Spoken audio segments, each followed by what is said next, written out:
Hello students. तो last class में हमने ये देखा कि किस तरीके से हम बेसिक इंटीग्रेशन करते हैं, है ना। तो बेसिक इंटीग्रेशन का मतलब क्या है कि हमारे पास कुछ खास टाइप के फंक्शन हैं जिसका हमें फॉर्मूला याद रखना है, क्योंकि उसी टाइप के फंक्शंस बार बार क्या होंगे, रिपीट होंगे, है ना। तो इस चीज़ को हम एक एग्जाम्पल के थ्रू समझने का ट्राई करते हैं कि हमने लास्ट टाइम पे एक प्रॉपर्टी भी देखी थी हमने, कि हमने बोला था कि integration of f x into g x, है ना, और integration of f x upon g x, है ना। तो इस दो टाइप के फंक्शन को अगर हमें इंटीग्रेट करना होता है तो हम इसको integration of f x d x into integration of g x d x नहीं लिख सकते हैं, है ना। और वैसे ही हम f x d x divided by g x d x हम ये चीज नहीं लिख पाएंगे, ठीक है। और हमने इस चीज को भी हाईलाइट किया था कि क्योंकि हमें प्रॉब्लम इसी टाइप में होती है, तो इंटीग्रेशन को अगर टफ बनाना है तो वो हमेशा इसी टाइप के प्रॉब्लम वो तुम्हें देगा, है ना। और हमारा अब काम क्या है कि हम इसको इसलिए लिख रहे हैं क्योंकि यही हमें पहचान में क्वेश्चन का पहचान कराएगा कि हमें किस टाइप के प्रॉब्लम को सॉल्व करना है या नहीं करना है ना।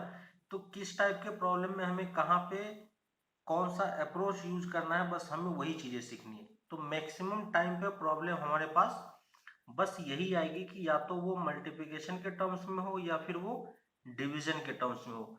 तो हम किस तरीके से फंक्शन को डिफरेंशिएट करके लिखेंगे, बस हमें इस चीज पे ध्यान देना है, ठीक है। तो एक एग्जांपल हम करते हैं कि मान लिया कि हमारे पास एक फंक्शन है integration of 1 plus x cube by x square D x, है ना। तो हमें इसको इंटीग्रेट करना है, तो इसे हम कैसे इंटीग्रेट करेंगे, ठीक है। तो इसके लिए हमारे पास यहाँ पे देखो कि ये इस दोनों में से किस फॉर्मेट का है, तो ये क्या है, f x by g x format का है ना। तो यहाँ पे फंक्शन डिवीजन में हो रहा है, तो डिवीजन में है तो हमें ये पता है कि ये अलग अलग डिफरेंशिएट नहीं हो पाता है ना। तो अगर ये अलग अलग डिफरेंशिएट नहीं हो पा रहा है तो हम क्या करेंगे, तो हमारा अप्रोच ये होना चाहिए कि क्या हम इसको अपने बेसिक फॉर्मूले में कन्वर्ट कर सकते हैं कि नहीं, है ना। तो अगर हम इसको इस तरीके से कन्वर्ट कर पाए, है ना, अगर कोई फंक्शन डिवीजन के फॉर्म में दिया हो तो उसे किसी भी तरीके से हम इसमें ट्रांसफॉर्म कर पाए, है ना। तो अगर इस चीज को समझने का ट्राई करो कि या तो हम इसको प्लस में या माइनस के फॉर्म में ट्रांसफॉर्म कर पाए, और अगर प्लस माइनस में ट्रांसफॉर्म हो गया तो हमें इसका बेसिक फंक्शन पता होगा, है ना। तो ये डिवीजन के फॉर्म में तो ये इंटीग्रेशन हम डायरेक्टली नहीं कर पाएंगे, क्लियर है। तो इसके लिए हम क्या अप्रोच करेंगे, हम यहाँ पे डिवीजन ट्राई करते हैं, है ना। तो इसी चीज को अगर हम इसको 1 को एक्स स्क्वायर से डिवाइड करें तो ये 1 एक्स स्क्वायर बन जाएगा, और इसको अगर इससे डिवाइड करेंगे तो ये क्या बन जाएगा, एक्स क्यूब, है ना। अब देखो ये प्लस के फॉर्म में आ गया, और अगर प्लस के फॉर्म में होता है तो हम इसको अलग अलग इंटीग्रेट कर पाते हैं, है ना। और ये दोनों टाइप का इंटीग्रेशन हमारे लिस्ट में है, ठीक है। ये भी हमारे पास लिस्ट में, ये भी हमारे पास लिस्ट में, और ये दोनों किस फॉर्मेट का है, x to the power n के फॉर्मेट का, है ना। तो x to the power n का इंटीग्रेशन क्या होता है, x to the power n plus one by n plus one plus सी, है ना। यहाँ पे n की वैल्यू कितनी है, -2, है ना। यहाँ पे -2 पुट करेंगे तो 1/x² होगा। ये फॉर्मूला n इक्वल टू -1 के लिए वैलिड नहीं है ना, लेकिन उसके अलावा बाकी सारे वैल्यू के लिए ये फॉर्मूला वैलिड है। तो अगर हम इस फॉर्मूले को अप्लाई करें तो क्या करना होगा, है ना, n की जगह पे -2 पुट कर देंगे, n की जगह पे -2 पुट करेंगे तो यहाँ कितना आ जाएगा, -1, x to the power -1 divided by -1 plus यहाँ पे n की जगह पे 1 पुट कर देंगे तो ये कितना हो जाएगा, एक्स स्क्वायर बाय 2 प्लस सी। तो हमें ये दिख रहा है कि इस वाले फंक्शन को हम डायरेक्टली इंटीग्रेट नहीं कर पा रहे थे, लेकिन हमने उसको किसी तरीके से प्लस में या अपने बेसिक फंक्शन में कन्वर्ट कर लिया है ना, और वहां से हम इसको इंटीग्रेट कर पा रहे हैं। तो ये डिवीजन वाला एक प्रॉब्लम था जिसको हम डायरेक्टली सॉल्व नहीं कर पा रहे थे, है ना। तो अब इस टाइप के क्वेश्चन आपके बुक में भी होगा, जहां पे आपको लग रहा होगा कि इसको कैसे सॉल्व करना है ना। वैसे ही अगर हम एक दूसरे टाइप के प्रॉब्लम को लें जहां पे हमें मल्टीप्लिकेशन के फॉर्म में दिया हो, ठीक है, तो मान लेते हैं कि हमारे पास ये फंक्शन है sec x into sec x plus 10x और इसे हमें इंटीग्रेट करना है। तो फिर से हमें क्या करना होगा और इसे कैसे इंटीग्रेट करेंगे? यहाँ पे हमें दिखाई दे रहा है कि फंक्शन क्या है, दो पार्ट में, एक ये फंक्शन है और एक ये ब्रैकेट वाला पूरा फंक्शन है। तो ये किस फॉर्मेट में आ गया? मल्टीप्लिकेशन के फॉर्म में। और मल्टीप्लिकेशन है और इस टाइप का कोई भी फंक्शन हमारी लिस्ट में नहीं था, तो हम इसको इंटीग्रेट नहीं कर पाएंगे अलग अलग, है ना। फिर से हम वही ट्राई करते हैं कि हम इसको सॉल्व कर पाते हैं या नहीं, है ना। तो थोड़ा सा इसे सिंप्लीफाई करने का ट्राई करें। तो अगर इससे मल्टीप्लाई करेंगे तो ये क्या बन जाएगा, sec स्क्वायर x, और ये क्या बन जाएगा, sec x tan x, है ना। ये क्वेश्चन आपके एनसीईआरटी बुक में भी है।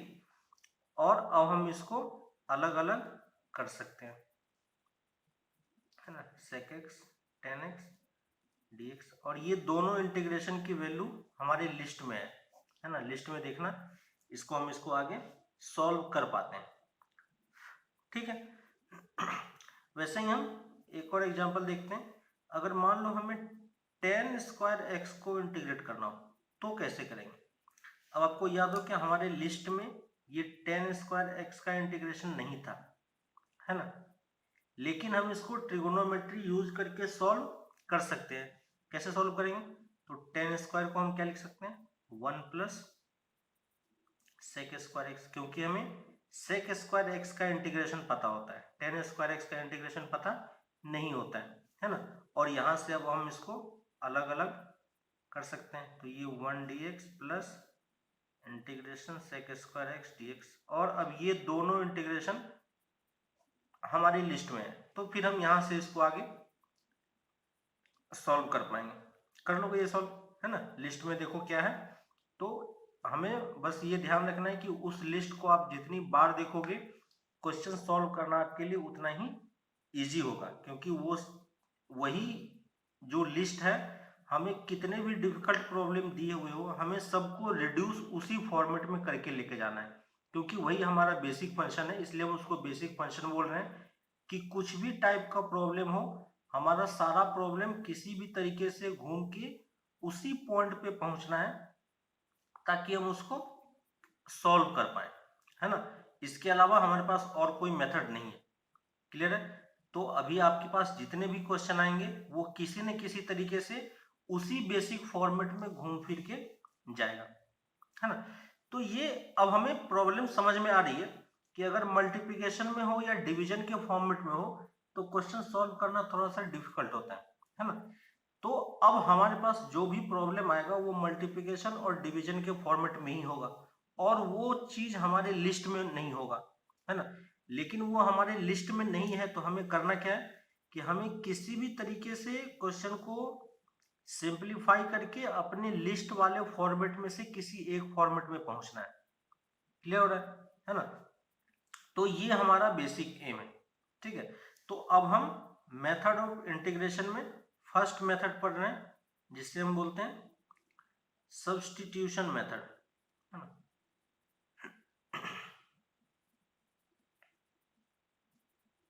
सब्स्टिट्यूशन मेथड, है ना।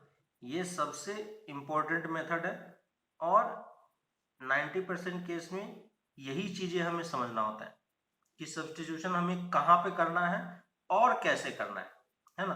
तो अगर हम ये समझ जाए कि क्वेश्चन में कहाँ पे हमें इसे यूज करना होता है और कैसे यूज करना होता है, हमारे 90% क्वेश्चन ऑटोमेटिकली सॉल्व हो जाते हैं, ठीक है। तो सब्स्टिट्यूशन कब करेंगे, है ना, कैसे करेंगे वो हम बाद में देखते हैं। पहले हमें ये देखना है कि सब्स्टिट्यूशन का आइडिया हमारे पास आएगा कैसे, हमें कब लगेगा कि हमें यहाँ पे सब्स्टिट्यूशन ट्राई करना चाहिए, ठीक है। तो सबसे पहली चीज हमारा यहाँ पे मेन एम ये होना चाहिए कि कोई भी फंक्शन दिया हुआ हो, ठीक है, उस फंक्शन से रिलेटेड एक बेसिक फंक्शन सोचो कि ये फंक्शन किस बेसिक फंक्शन से रिलेटेड है। हो सकता है जो फंक्शन हमें इंटीग्रेट करने के लिए दिया हो वो थोड़ा सा डिफिकल्ट टाइप का देखने में लग रहा हो, है ना, लेकिन हम उस फंक्शन से रिलेटेड एक फंक्शन अपने लिस्ट में से खोज के आइडेंटिफाई कर पाए कि ये इस फॉर्मेट का है, तो हम इसमें सोच सकते हैं कि ये सब्स्टिट्यूशन का क्वेश्चन है। ठीक है, तो सब्स्टिट्यूशन हमें कहां पे करना है, तो पहला पार्ट है ना, जहां पे हमें ये लगे कि ये पार्ट नहीं होता तो हम क्वेश्चन को सॉल्व कर पाते, है ना, और पार्ट ऑफ प्रॉब्लम और questions which is creating trouble और प्रॉब्लम, है ना। तो हमें सब्स्टिट्यूशन किस पार्ट पे करना है, उस पार्ट पे करना है जो हमें प्रॉब्लम क्रिएट कर रहा हो और ट्रबल क्रिएट कर रहा हो, है ना। तो इस प्रॉब्लम और ट्रबल का मतलब क्या है इसको हम आगे देखते हैं। तो ये पॉइंट हमें ध्यान रखना है कि कौन सा पार्ट हमारे लिए प्रॉब्लम क्रिएट कर रहा है और कौन सा पार्ट प्रॉब्लम क्रिएट नहीं कर रहा है। ठीक है, तो पहली चीज हमारे पास ये एक पॉइंट है कि हमें उस पार्ट में सब्स्टिट्यूशन ट्राई करना होता है जहां पे हमें कोई प्रॉब्लम दिख रहा हो कि ये चीज नहीं होता तो हम इसको कर पाते, है ना। अब सब्स्टिट्यूशन करना कैसे है ना, तो करने का मेथड क्या है हमारे पास कि अगर कोई भी फंक्शन जो प्रॉब्लम क्रिएट कर रहा हो उसको हम किसी दूसरे वेरिएबल से सब्स्टिट्यूट कर देते हैं। ठीक है, इसको हम एग्जांपल के थ्रू समझने का ट्राई करते हैं कि मान लो हमारे पास एक फंक्शन है जो हमें इंटीग्रेट करने के लिए दिया हुआ है sin ट्वाइस x dx। ठीक है, अब अगर कोई हमसे पूछता है कि इसे इंटीग्रेट करना है तो क्या हम कर पाएंगे, तो सबसे पहला काम हमारा ये होगा कि क्या ये चीज हमारे लिस्ट में था या नहीं, है ना। तो हमारे पास लिस्ट में अगर आप देखोगे तो लिस्ट में हमारे पास ये इंटीग्रेशन है sin x dx, है ना, यहाँ पे x है तो यहाँ पे भी x है। अब इस वाले पार्ट में प्रॉब्लम क्या है कि यहाँ पे x है तो यहाँ पे क्या है ट्वाइस x है ना। साइन के अंदर वाला जितना पार्ट है वही पार्ट यहाँ पे बाहर था, यहाँ पे साइन के अंदर वाला पार्ट में ट्वाइस x है और यहाँ पे x है। क्लियर हो रहा है ना। तो अब हमें समझ में आ रहा है कि यहाँ पे प्रॉब्लम कौन सा पार्ट क्रिएट कर रहा है, जो अभी हमने यहाँ पे लिखा था कि part of problem which is creating trouble और प्रॉब्लम, तो यहाँ पे कौन सा पार्ट प्रॉब्लम क्रिएट कर रहा है ना, तो ये ट्वाइस x वाला पार्ट प्रॉब्लम क्रिएट कर रहा है। ये चीज आपको समझ में आना चाहिए, है ना। अगर इस ट्वाइस x के जगह पे सिर्फ x होता तो हम डायरेक्टली इसका आंसर लिख पाते क्योंकि ये चीज हमारे लिस्ट में था, है ना, क्योंकि इसका इंटीग्रेशन कितना होता है cos x प्लस सी माइनस cos x प्लस सी, है ना। तो sin x का इंटीग्रेशन का आप लिस्ट देखोगे तो उसमें इसका इंटीग्रेशन कितना होता है cos x minus times cos x plus सी, है कि नहीं। तो अगर अब हमें इस वाले प्रॉब्लम पे देखना है कि यहाँ पे ये वाला पार्ट प्रॉब्लम क्रिएट कर रहा है, तो इसकी जगह पे अगर x होता तो हमारा काम चल जाता, ठीक ना।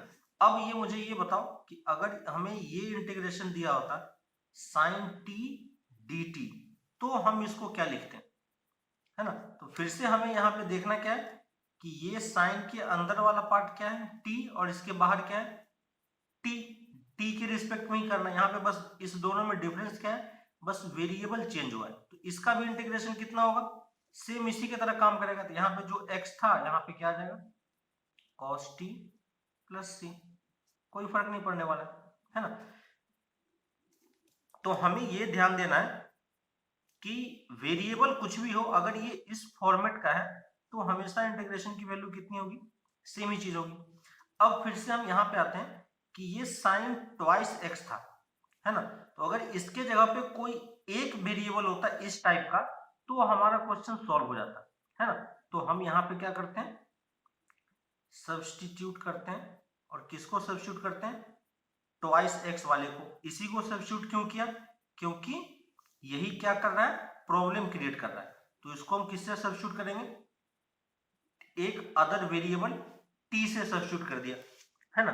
तो अब हमारा इंटीग्रेशन क्या बन जाएगा, देखो ध्यान से, इंटीग्रेशन साइन और ये क्या बन जाएगा, टी, है ना। ये हमारा साइन टी बन गया। अब अगर ये साइन टी फॉर्मेट का है तो हमें इसे इसका इंटीग्रेशन पता है नहीं है।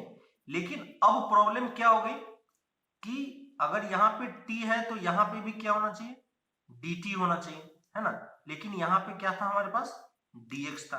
तो अभी हम इसको dx ही लिख रहे हैं, है ना। हमने सब्स्टिट्यूट तो कर दिया, लेकिन प्रॉब्लम अब हम यहाँ पे फंस गए कि यहाँ पे वेरिएबल तो t हो गया, लेकिन हमें dx मिल रहा है ना। t के टर्म में वेरिएबल नहीं मिल रहा है। तो हमने एक प्रॉब्लम तो सॉल्व किया, लेकिन दूसरे प्रॉब्लम में आके हम फंस गए। लेकिन क्या हम dx को रिप्लेस कर सकते हैं dt के टर्म में, है ना। तो वो चीज हम ये इस रिलेशन से कैलकुलेट करेंगे, है ना। तो हमारे पास दिया हुआ है twice x equal to t. हम क्या करते हैं, दोनों तरफ d बाई dx कर दो, है ना। तो दोनों तरफ हमने d बाई dx कर दो। या तो आप d बाई dx करो या d बाई dt करो, कोई फर्क नहीं पड़ता, है ना। लेकिन दोनों तरफ हमें सेम करना है। अगर x के रिस्पेक्ट में डिफरेंशिएट कर दो तो दोनों तरफ x करना है, t के रिस्पेक्ट में कर दो तो दोनों तरफ t ही करना है ना। तो अब देखो यहाँ पे ये वैल्यू कितनी हो जाएगी, 2 कांस्टेंट है और dx बाई dx 1 हो जाएगा, equal to dt by dx, है ना। और यहां से हम dx को क्रॉस मल्टीप्लाई कर सकते हैं, तो dx की वैल्यू कितनी हो जाएगी, dt बाई 2। क्लियर। अब हम यहां पे इस dx के जगह पे हम क्या रिप्लेस करेंगे, dt बाई 2। क्यों रिप्लेस करना पड़ रहा है, क्योंकि जो हमारा वेरिएबल है वो किसके टर्म में है, t के टर्म में, है ना। तो dt बाई 2, 2 को क्योंकि कांस्टेंट है उसको हमने बाहर लिख लिया। और ये इंटीग्रेशन की वैल्यू अब किसके इक्वल हो जाएगी, है ना। ये इंटीग्रेशन की वैल्यू अब किसकी इक्वल हो जाएगी, तो ये 1 बाई टी और साइन टी dt की वैल्यू कितनी होती है, cos t प्लस c। लेकिन क्या हमारा क्वेश्चन सॉल्व हो गया, ऑलमोस्ट हो चुका है। लेकिन हमने यहाँ पे अभी प्रॉब्लम क्या है कि हमारा जो क्वेश्चन था वो किसके टर्म में था, वेरिएबल x के टर्म में था। लेकिन जो हमने आंसर निकाला वो किसके टर्म में निकाला, t के टर्म में। क्या t क्वेश्चन में गिवन था, नहीं था, ये हमने खुद से एज्यूम किया था। तो t की वैल्यू को फिर से वापस हमें यहाँ पे सब्स्टिट्यूट करना पड़ेगा, है ना। तो जब हम फाइनल आंसर लिखेंगे तो हम फाइनल आंसर जिस क्वेश्चन का जो वेरिएबल है उसी वेरिएबल के टर्म में आंसर करते हैं। तो आंसर कितना हो जाएगा, 1 cos और t के जगह पे कितना आ जाएगा, 2x। तो ये 2x प्लस c। तो ये हमारा फाइनल आंसर है, ठीक है। तो हमें क्या करना पड़ रहा है ये चीज समझ में आ रहा है ना। सबसे पहले हमें उस पार्ट को समझना है या उस पार्ट को देखना है जो प्रॉब्लम क्रिएट कर रहा है, और उस प्रॉब्लम को सब्स्टिट्यूट कर रहे हैं हम एक अदर वेरिएबल t से। और ये सब्स्टिट्यूट होने के बाद हमें dx को भी रिप्लेस करना पड़ेगा, है ना। और इस dx को रिप्लेस हम कहां से करेंगे, तो हमने इसी रिलेशन को जिसको हमने सब्स्टिट्यूट किया है उसी को हम क्या कर रहे हैं, डिफरेंशिएट कर दे रहे हैं, है ना। तो जैसे ही डिफरेंशिएट करेंगे तो हमें dt और dx में एक रिलेशन मिल जाएगा। यहां तक क्लियर है ना।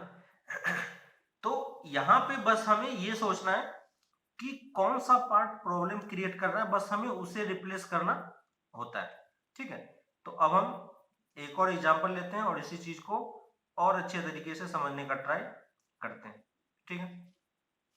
तो नेक्स्ट हमारे पास एग्जांपल है कि अगर हम ये एग्जांपल लें, है ना। मान लो हमें इंटीग्रेट करना है, इंटीग्रेशन ऑफ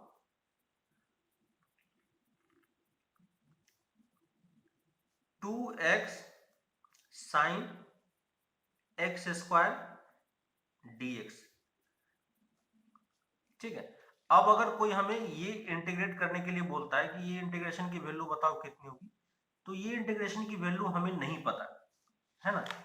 लेकिन अगर हमें इसकी वैल्यू नहीं पता है लेकिन हमें फिर भी क्वेश्चन सॉल्व करना है, तो क्या करना होगा, फिर से हम आइडेंटिफाई करेंगे कि हमें इसमें से कौन सा पार्ट का इंटीग्रेशन की वैल्यू पता है ना, और कौन सा पार्ट प्रॉब्लम क्रिएट कर रहा है ना।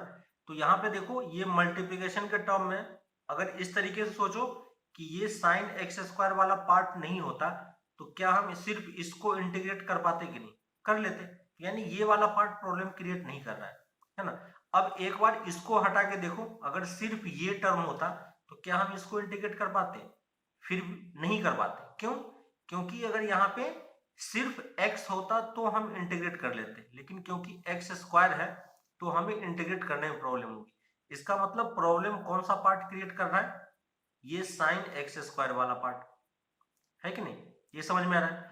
और अगर ये साइन एक्स स्क्वायर वाला पार्ट प्रॉब्लम क्रिएट कर रहा है तो इसका कौन सा पार्ट बेसिकली प्रॉब्लम क्रिएट कर रहा है, साइन से हमें कोई प्रॉब्लम नहीं है, प्रॉब्लम हमें इसके अंदर वाले पार्ट थीटा से है ना।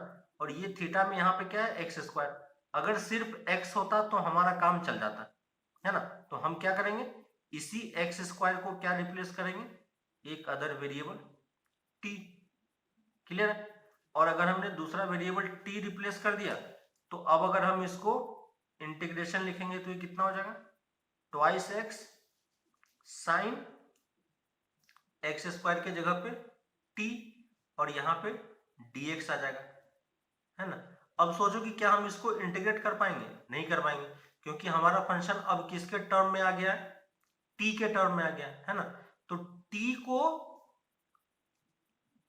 हमने एक्स स्क्वायर को टी लिया हुआ है तो हमें dx को भी टी के टर्म में चाहिए होगा, तो dx और dt में रिलेशन हम कहां से निकालेंगे, इस वाले पार्ट से, है ना। तो हमें इसे करना क्या है, x square equal to t दिया हुआ है तो हम इसमें दोनों तरफ फिर से d बाई डी एक्स कर लेंगे, है कि नहीं। तो दोनों तरफ हमने क्या किया, d by d x use कर लिया। इसकी वैल्यू कितनी हो जाएगी, ट्वाइस एक्स, और इस तरफ कितना हो जाएगा, D T by d x, है ना। अब देखो अगर हम इसको इस तरफ क्रॉस मल्टीप्लाई कर देते हैं तो ये कितना हो जाएगा, twice x d x equal to d t, है ना। यहाँ पे देखो ये सब कुछ मल्टीप्लिकेशन के टर्म में है तो ये पार्ट और ये पार्ट मिलके कितना हो जाएगा, dt के इक्वल, है ना। तो इस इंटीग्रेशन को हम क्या लिख पाएंगे, sine t into d t, आ रही बात समझ में, है ना। तो हमने क्या किया, यहाँ पे जो ट्वाइस एक्स था और ये जो dx था इस दोनों को कंबाइन करके हमने dt लिख दिया, क्योंकि 2x dx की वैल्यू dt के इक्वल है ना। तो साइन t dt की वैल्यू कितनी हो जाएगी, अब ये इंटीग्रेशन पॉसिबल है क्योंकि ये हमारे लिस्ट में है, तो ये वैल्यू किसके इक्वल हो जाएगी, साइन का इंटीग्रेशन किसके इक्वल होगा, माइनस कॉस के। तो हम यहाँ पे क्या लिखेंगे, माइनस कॉस टी प्लस सी। क्या हमारा काम हो गया, नहीं हुआ, क्यों, क्योंकि हमें आंसर क्वेश्चन किसके टर्म में था, एक्स के टर्म में था, और हमने आंसर किसके टर्म में निकाला है, टी के टर्म में।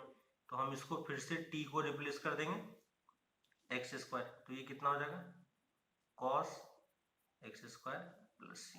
तो ये इस इंटीग्रेशन की वैल्यू है, अगर हम इसको आई बोल रहे हैं तो ये कितना हो जाएगा, ये वैल्यू भी आई के इक्वल है, क्लियर है। तो सबसे पहली चीज हमें यही सोचनी है कि कौन सा पार्ट प्रॉब्लम क्रिएट कर रहा है ना। ठीक है, तो हमने अभी देखा कि इंटीग्रेट कैसे करना होता है ना। तो अभी हमने फर्स्ट पार्ट में देखा कि मेथड ऑफ सब्स्टिट्यूशन में कि अगर हमें सब्स्टिट्यूट करना हो तो हम किसे सब्स्टिट्यूट करेंगे, है ना। तो किसे सब्स्टिट्यूट करना होगा, part of question which is creating problem, है ना। तो जिस पार्ट से प्रॉब्लम हो उसको सब्स्टिट्यूट कर दो। दूसरा तरीका होता है समझने का इजी वे में कि अगर हमारे पास कोई साइन थीटा फंक्शन है, ठीक है, और इसको इस तरीके से लिख लेते हैं फंक्शन, और इधर हम लिख लेते हैं सब्स्टिट्यूटिंग पार्ट, है ना। तो अगर हमारे पास कोई साइन फंक्शन, ठीक है, हमारे पास एक साइन थीटा फंक्शन हो, तो हम किस पार्ट को सब्स्टिट्यूट करेंगे, है ना। अगर हमारे पास ये साइन थीटा फंक्शन हो तो हम किस पार्ट को सब्स्टिट्यूट करेंगे, इस थीटा वाले पार्ट को, ठीक है। वैसे ही अगर हमारे पास मान लो लॉग का कोई फंक्शन है और यहाँ पे कोई नंबर n है, तो हम किस पार्ट को सब्स्टिट्यूट करेंगे, n पार्ट, n वाले पार्ट को, है ना, इस पार्ट को सब्स्टिट्यूट करेंगे। वैसे ही अगर हमारे पास कोई स्क्वायर रूट का टर्म, ठीक है, स्क्वायर रूट के अंदर यहां पे मान लो कोई भी फंक्शन है ना, तो स्क्वायर रूट के अंदर में जो कुछ भी हो उसको सब्स्टिट्यूट कर दो, है ना। तो ये पार्ट, और इसी को हम लिखते हैं और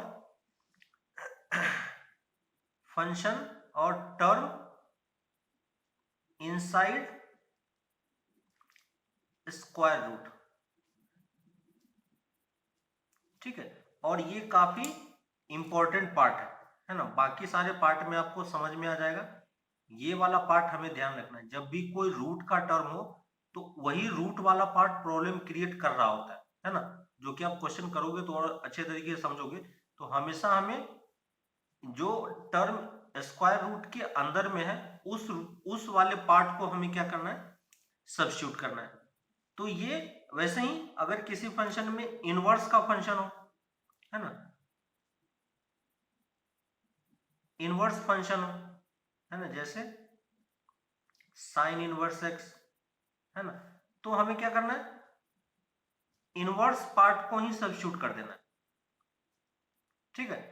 तो ये सब चीजें जो टर्म है, ये एक बेसिक लॉजिक क्रिएट हुआ है ना, क्रिएट किया गया ताकि आप लोग इसको और अच्छे तरीके से समझ सको। तो जब भी किसी क्वेश्चन में इस टाइप का टर्म हो तो हमें ये देखना है कि साइन के अंदर थीटा वाला पार्ट प्रॉब्लम क्रिएट कर रहा है या नहीं कर रहा है ना, लॉग वाला पार्ट प्रॉब्लम क्रिएट कर रहा है, स्क्वायर रूट वाला पार्ट प्रॉब्लम क्रिएट कर रहा है, इनवर्स वाला पार्ट प्रॉब्लम क्रिएट कर रहा है ना।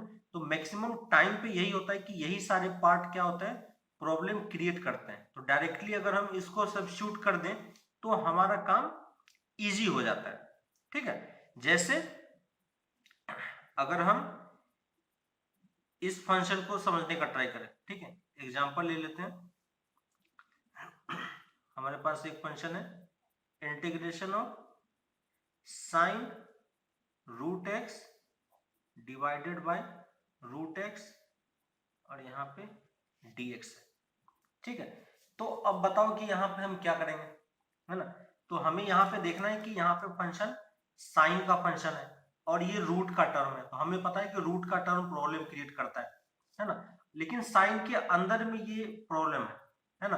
तो हम सिंपली क्या करेंगे, रूट एक्स को ही टी ले लेंगे, जो फर्स्ट वाला पार्ट था थीटा वाले पार्ट को हम सब्स्टिट्यूट कर देते हैं, है ना। और यहां से डायरेक्टली इसको डिफरेंशिएट करके हम dt भी कैलकुलेट कर लेंगे, है ना। तो दोनों तरफ आप d बाई डी एक्स कर दो, तो ये dt बाई डी एक्स हो जाएगा। इसकी वैल्यू कितनी हो जाएगी, 1/2 root x equal to dt by d x.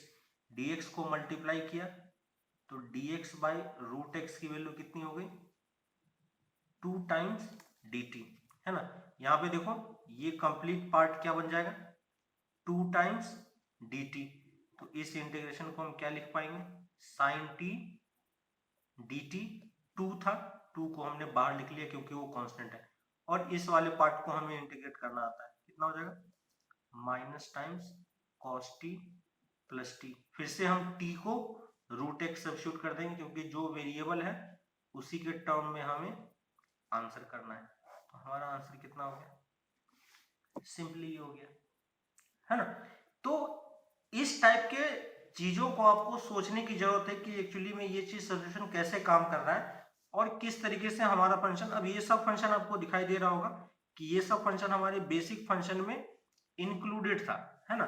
तो हमने बेसिक फंक्शन में इन सारे टर्म्स को देखा था कि कैसे हमें ये सब चीजों को इंटीग्रेट करना होता है ना। तो ये लिस्ट हमने ऑलरेडी पहले लिख रखा है, क्लियर है? तो आप इन सब क्वेश्चन को एक बार समझने का ट्राई करो कि ये सब चीजें कैसे काम कर रही है, कौन सा पार्ट प्रॉब्लम क्रिएट कर रहा है, कौन सा पार्ट प्रॉब्लम क्रिएट नहीं कर रहा है ना? तो आप एक्सरसाइज 7.2 में question number 1 to question number 10 तक कंप्लीट कर सकते हो। ठीक है, बस यही बेसिक आइडिया हमें लगाना है कि कौन सा फंक्शन है और कौन सा पार्ट प्रॉब्लम क्रिएट कर रहा है। उस पार्ट को अगर हम सब्स्टिट्यूट कर दें तो क्या हमारा क्वेश्चन सॉल्व हो रहा है कि नहीं हो रहा है।